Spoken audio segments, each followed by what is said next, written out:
Hi, I'm Alex Archibald. I've been buying and selling antiques since I was a kid.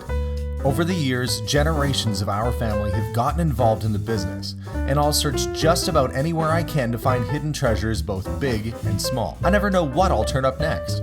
It's about exploring new places, seeing new sights, and having fun.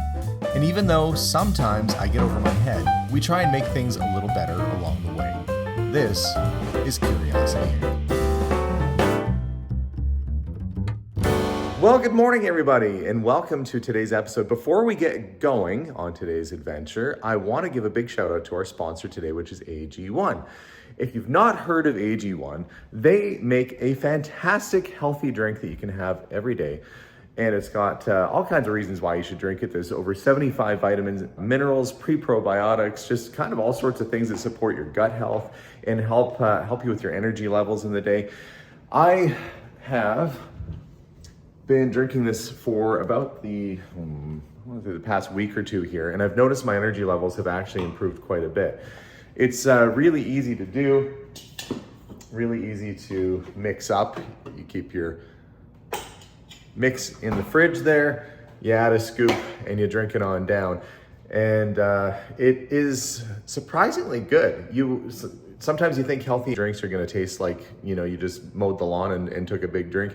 This actually has more of a smell and aroma of like a hot chocolate mix or something, and it's got sort of a sweetness to it. I really like it. And if you do drink it every day, you are gonna start feeling big differences in your overall energy levels and in your gut health. But enough talk, let me make one up.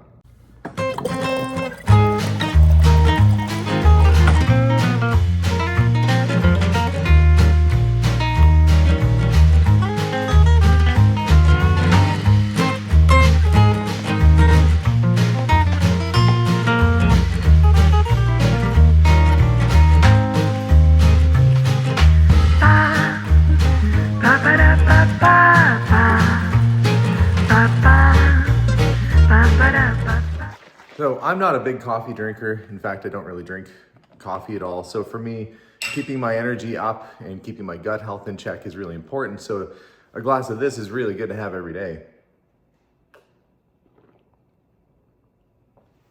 Honestly, I like it just the way it is.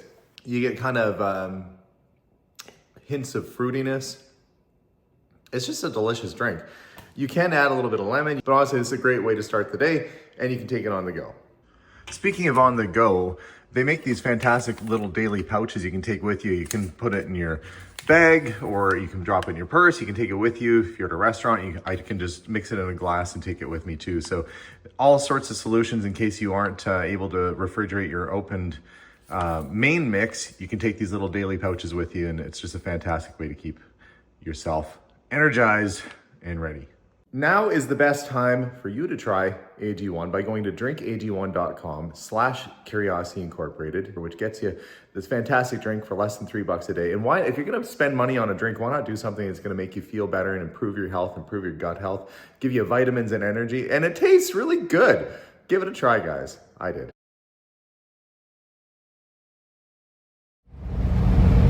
Hi everybody, and welcome to today's episode. I am on my way right now. I'm en route to go get some supplies because I've decided to tear into the interior of the car. Although I want to leave it more or less an unrestored vehicle, I can't drive it with the seat springs sticking out and stuff like that.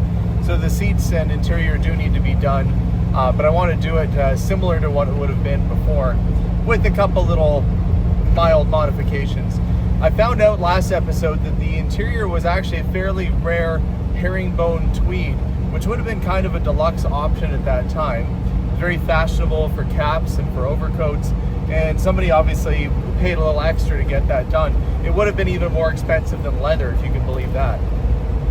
So I'm going to put it back to a herringbone tweed. I've ordered some from Scotland, where it's traditionally made and woven. I did order wool, herringbone tweed, the proper stuff. So that's on its way. In the meantime, though, I need to make some door panels. I need to get the boards made up and get those ready. And there's a bit more prep work I have to do in terms of cleaning the interior ready. So guys, follow along in today's episode while I get some upholstery work done and we start to get that interior assembled. Let's go. One of the first things I have to grab today is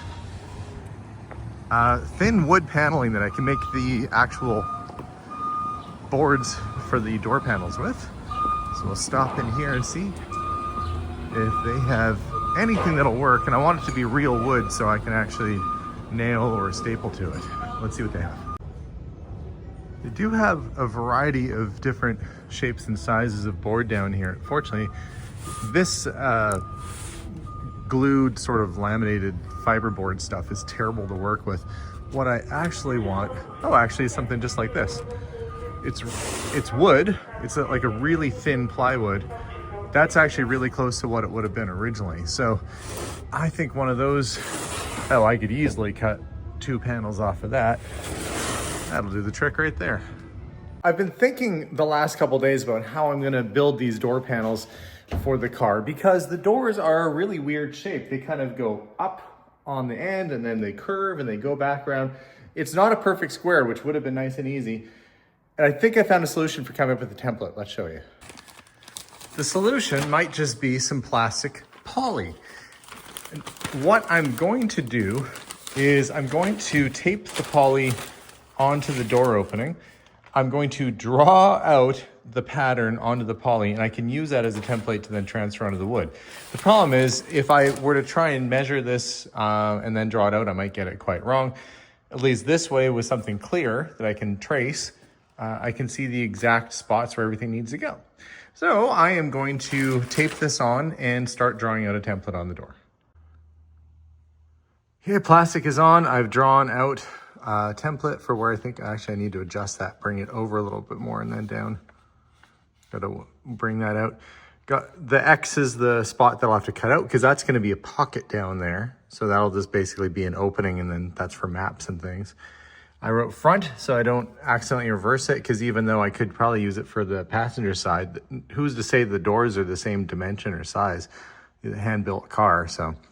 I'm just gonna make a few adjustments here, and then we'll take this off and transfer it over to the wood. I have transferred my pattern onto this piece of thin plywood, which will work as the backing for my upholstered door panel. I've pre-drilled a couple holes just so I've got a place for my jigsaw to start. And I'm gonna cut out the inserts and cut out the whole shape, and then we'll go size it up. I will be completely honest with you guys. Sometimes doing a job like this is a little bit trial and error. I did manage to create a door panel that could be upholstered and put in place like so. The problem is it would work just fine with the door pull right there, this part, if I put it over top of the cup, this little chrome piece. But that's supposed to actually go over top of the paneling. But look at the thickness there. I basically need half the thickness, and that would be your typical sort of upholstery board. So no plywood door panels for me. I'll find a use for the other wood for something else on this car. But I am gonna go out tomorrow and try and find some other card. But I guess I've done some of the work in terms of creating a template, but I can't put this thing back together properly with the thickness being what it is. So a reject piece of door panel, so close. You can see the idea there is that that would go on, and let me just hold this in place with my knee. That would go on like so. This is your pocket now where you can put your stuff, your maps and whatever. And I'm actually going to leave the antique original gray leather that's on there as a backdrop. I'm going to clean it up, but it's original in the car. And I am trying to maintain the patina of the car. So I'm not high buffing or chroming all these bits and pieces, which is what you do on a proper restoration. This I'm trying to do is more or less a survivor. So I'm going to let survive as much as I can. This morning I'm back at it, and I'm gonna try and find the proper upholstery board. I was really hoping that would have worked, because it would have been nice. I said wood a lot there. It would have been nice to be able to staple rather than just glue the fabric. It makes it a lot more sturdy and durable, but that's okay. We'll go get some upholstery board. Also, I'm gonna try and get the key cut. I didn't have an ignition key but apparently it's a fairly common key, which they still make. So I'm headed off to a locksmith and hopefully they can take care of that. And we're gonna pick up some rubber matting for the floors. Well, lots to do today. Hopefully by the end of this, I'll have some door panels that are usable. And good thing too, because I got notification that the fabric has shipped, which means I've got to do all my prep work, like building the door panels and the kick panels now. So I better get to it. Stop one is done. The locksmiths have it. They're going to, well, they found a key that worked in the ignition. They just have to take the pins and wafers and all that stuff out and make it work. Next stop is go get the rubber matting. Keep on going. Well, success. I got the mat I needed. This store, Greg's Distributing here, is one of the most unusual places because they've got like a grand piano that plays in there. There's a fountain, free drinks, but it's like the ultimate hardware store. They have everything, everything. You think of a tool, or if you want weed killer, they've got it. If you want screws or nuts and bolts, they've got it. Everything. You should check out their website at some point. Either way, I got the mat that I need for the flooring. Now to go get the material for the panels. Round number 2, made a door panel that works. Obviously it's not upholstered yet, and I had to notch out the little spot where the hinge popped out to make it all fit, but that should turn out pretty good. I'm gonna work on the other one here and do a little bit of trimming and get it ready for when the fabric arrives. But feeling more confident about that door panel situation now.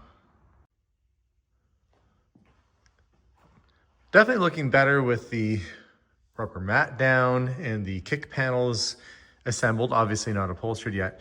I've started cleaning all of the old fabric off of the back and put some white glue down into the cracks and crevices that were down in here, the nail holes that were left behind, just to help solidify that. It's still drying right now.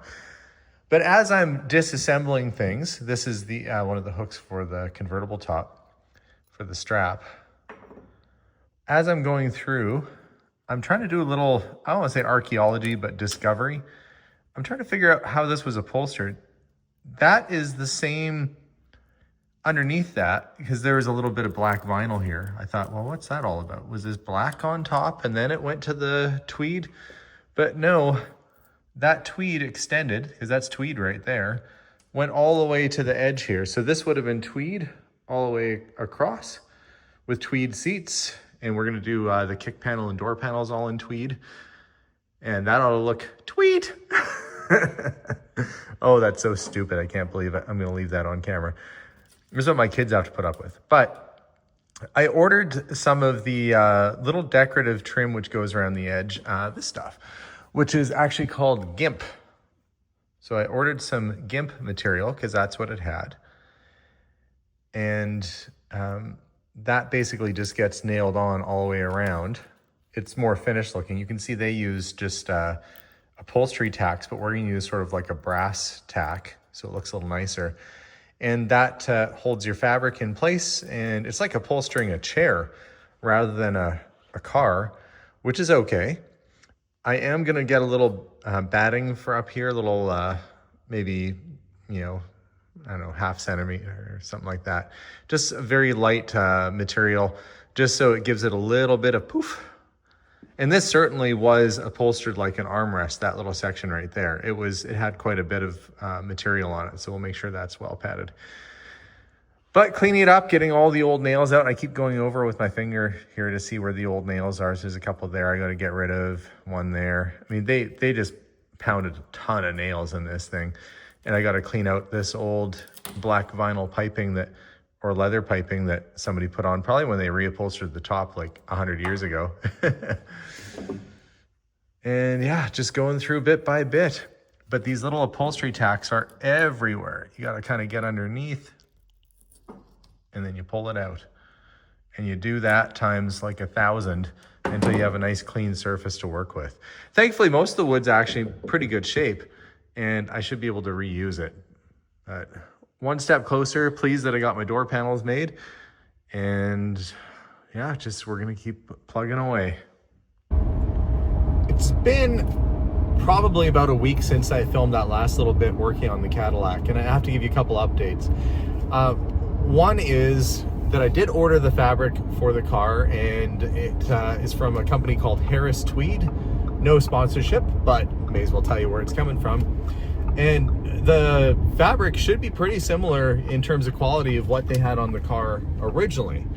It was a tweed interior. Tweed is often made in Scotland, England, UK, that kind of area. So it's probably the same sort of looms that made it when the car was new. That said, it got put in the mail, and I've been waiting for it to come this whole time. I got my delivery notice right now, just now, and I'm on my way to the post office to pick it up.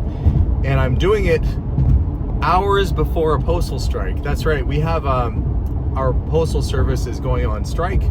There won't be any ability to pick up or send mail for a little while, and I'm getting this just in the nick of time. I would have been stalled on my project had it been stuck in the mail system. So I am not letting any time go by. I'm trying to get there before the post office closes today, because there might not be a post office for a little while. And hopefully this thing will be sitting there. Let's go get it. Lucky for me, they had my parcel one more day, and this might have been held up for like a month, weeks, I don't know, while they figure out their strike. And here it is in all of its English, or I don't know if this would be considered Scottish or English. I came out of the UK, but in all of its glory.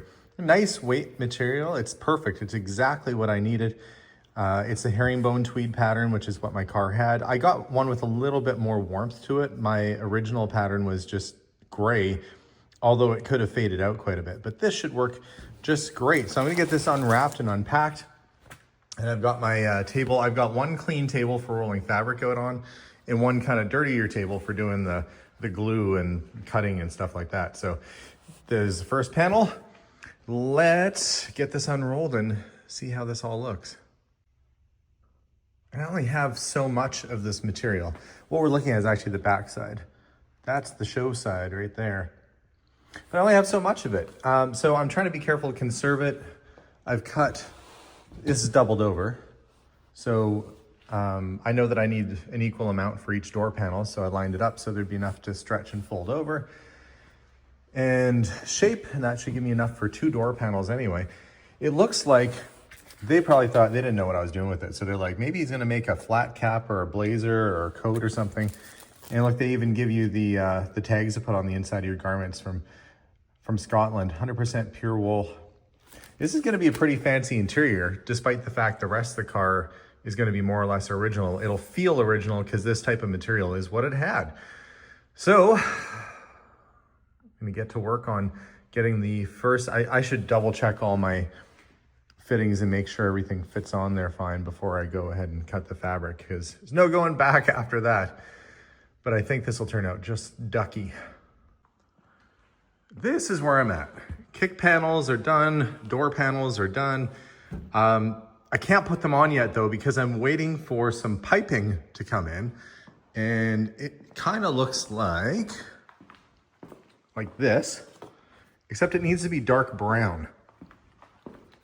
And where that goes basically is on the back, and then you run it all along, and it gives it sort of a nice finished edge, so that when I put the door panel on, there'll be this sort of nice bit of piping in between the door panel and the door itself.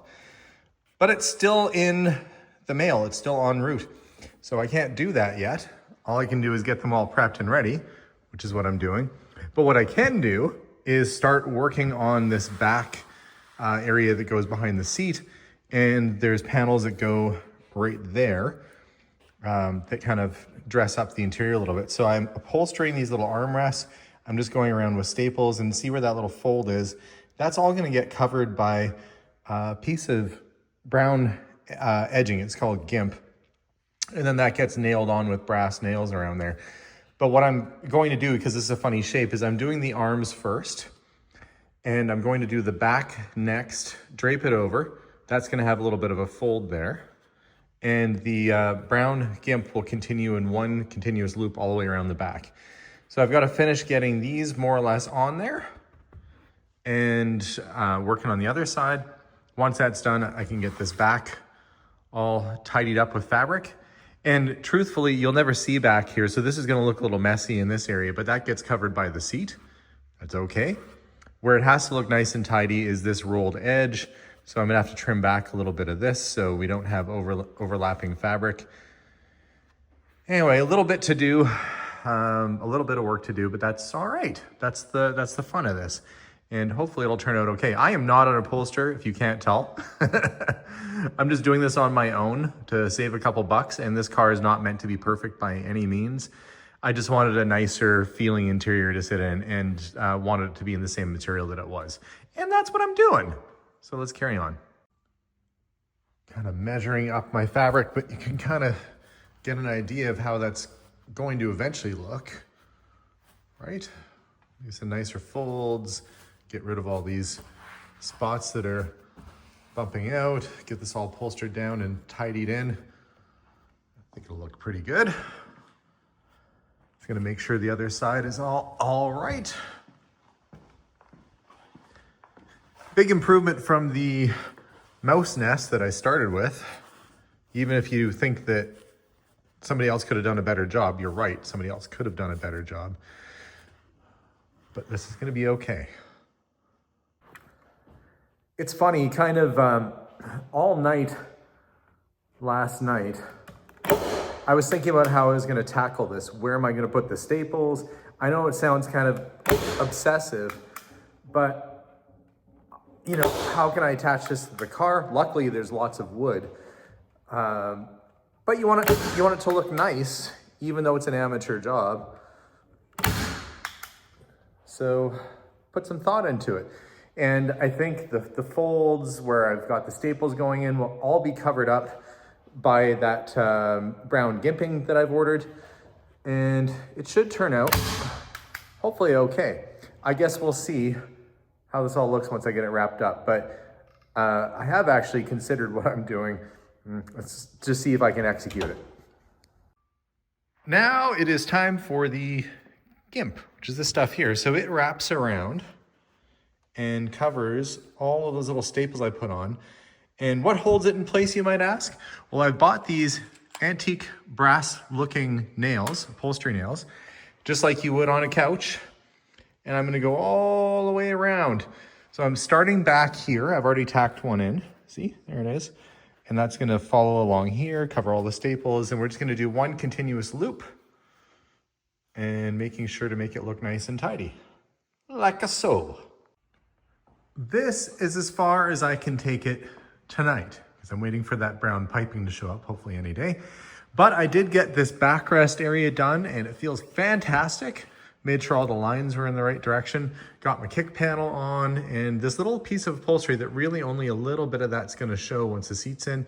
I put the original leather right there, tacked that back on, so it has that nice vintage vibe. And the door panels, which are more or less ready to go on, I can't do quite yet because, again, I need that piping. But I did wanna show you guys something. Where did I put it now? It's on the other side. I'm gonna walk over here.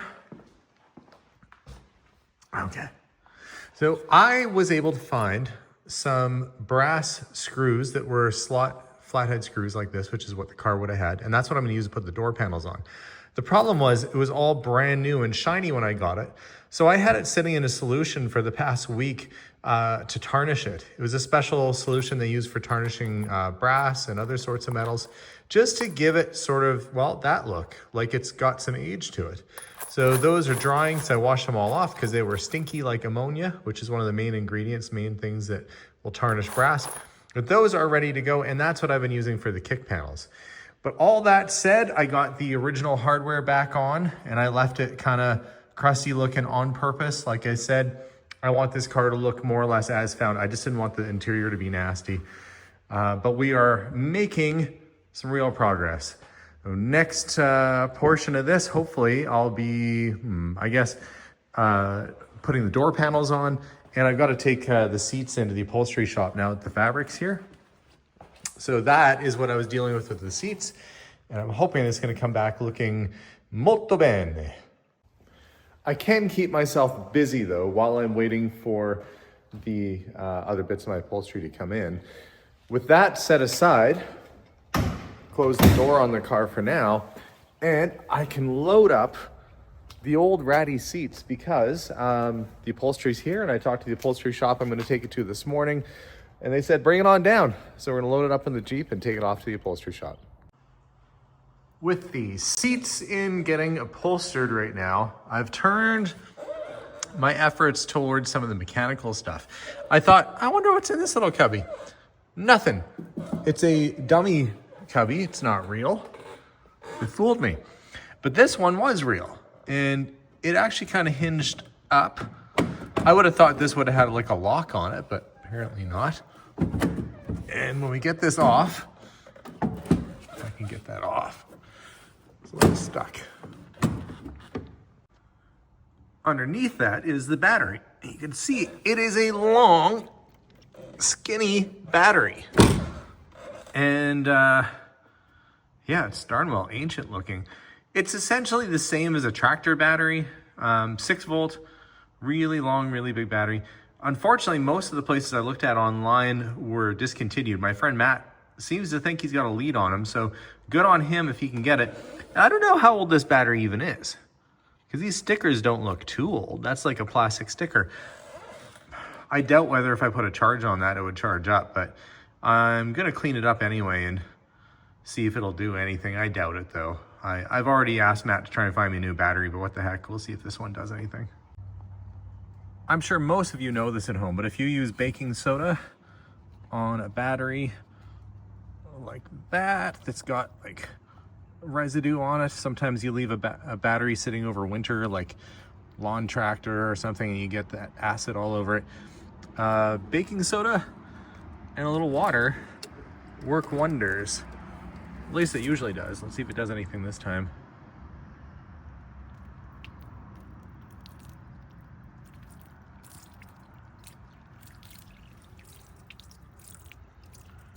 No, that might be more just generic dirt than battery acid. Maybe a little bit of acid on there.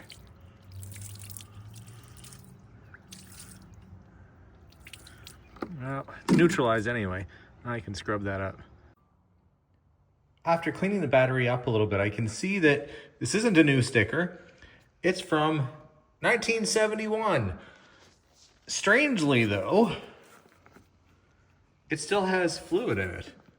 I'm gonna try, I doubt this is gonna do anything, but I'm gonna put it on a low charge and see if it actually takes a charge of some kind.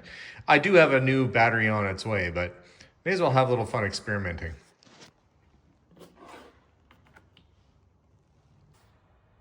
While that is charging, or should I say has a charger on it, because I doubt it's gonna take a charge. While that's doing its thing over there, I am going to try and reconstruct this piece right here. This is the little section that goes between because the back of the driver's seat is adjustable. So this is like a little flap that was tacked onto here, and it goes on the top of the seat. It was just folded over and had sort of decorative nails on it. That goes there. And to make this thing, well, it's ripped. I think that's ripped. Yeah. I was gonna say maybe that was an intentional cut. I'm going to need the stiffener portions, which are just like this. They're right there. It's like little chunks of cardboard. And I've got my hardboard here. One is 2.5 inches by 9, and one's 2.5 inches by 12.5. The longer one goes there, the shorter one goes there, and this stuff gets wrapped and stapled and whatever else sewn onto this. Oh, I'll see if I can't build one of these things. It shouldn't be that complicated, right? And where it was folded over, I think I can just use some of my handy dandy brass tacks to get that on there and make it look like the rest of the car. But first, I've got to cut out the board. Okay guys, I think I got it figured out. The hard board panels go right here on either side, and that allows the seat back, which will eventually go right there, the cushioned, to kind of tuck in. When you turn this, if you are a shorter person and you need the seat moved forward, You just keep turning that crank. And that's what the extra fabric in there is for. So it can expand. And you've got your extra fabric, so you always have sort of a nice finished look. I think that's about how they did it. I put a little nail here. I used the same type of old-fashioned looking screws to hold that in place. Tried to line up all my lines so they more or less match, but it works. I oiled everything up and it's working, and all I need now is the seat. I'm excited, guys, because I just got back from my friend Matt's shop, Strong's Garage. Check him out on YouTube, or if you're in the Bruderheim area, he's got an amazing shop. Been on our channel a couple times. But he was able to source an original battery for the Cadillac. Had it within a couple days. Pretty amazing considering I couldn't even find one on anywhere on the internet. Not that it was the right height anyway. I'm gonna throw it in the car now. Now, one thing I have to be careful about is that the car is a positive ground. It wasn't until kind of like the 1950s or so that they standardized negative ground in America for cars. So this one's positive ground. You hook it up wrong, all sorts of bad things happen to the wiring. So we're gonna get that in, and I think the last thing we'll do on the video is see what works. Never have I felt less confident in what I'm doing. And that's because I don't really know if anything's gonna work.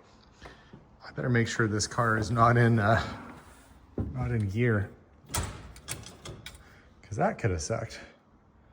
Let's see. Let's try some of these switches. Oh, hang on. Well, I've got headlights. Okay. Do I have taillights? No, but I've got headlights.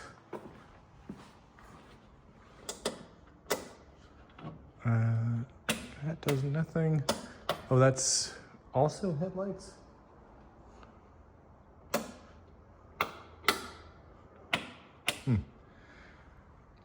All right. Those dials, I can't even read what that says.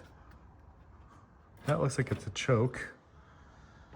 Well, somebody wired in this little button here. Doesn't seem to do anything. So far, I've got headlights. Be nice if I had horn.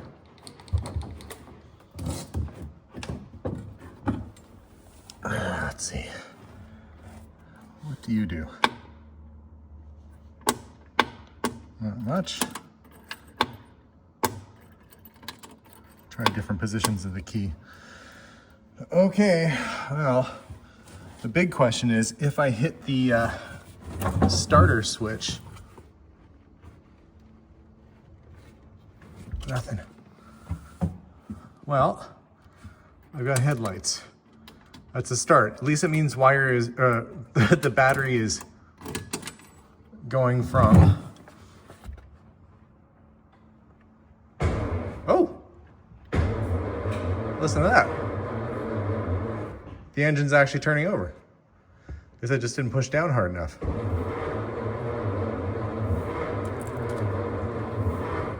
Yeah, I got engine. It's cranking. Okay. That's excellent news. Is this a wind-up clock? I mean, I'm like a squirrel. We got the clock right there. Sometimes these are electric, sometimes they're wind-up. Do I have any gauges that work? Let's see. Amp meter, doesn't seem to be doing anything. Oil pressure. Well, I mean, it sounds like it wants to start. So that's a really good finish to today's episode. So I've got an engine that cranks over. I've got headlights that work. The rest of it, well, that'll be for a future episode. But next episode, hopefully I'll have the seats back in and we'll get the interior finished up. Waiting on my tire, so I'll have wide white walls all the way around. That's the only one that's not a wide white wall on the front there, so we'll get that swapped out. And then we'll get it off to Matt, so him and Jim and him, so the guys can work their magic and actually make this into a running car. But the fact that it's cranking over is a really good sign. If we get brakes, There's no reason why. If you got fuel, you got air, you got all the things you need. We'll make sure it's got spark. So we'll tear into the mechanical a little bit more next episode and finish up the interior. But guys, thanks for watching our episode on the car today. Make sure to subscribe to keep watching and see this thing come back to life. As for me, I'm gonna call it a night. Thanks again for watching, guys. We'll see you all soon. And as always, bye for now.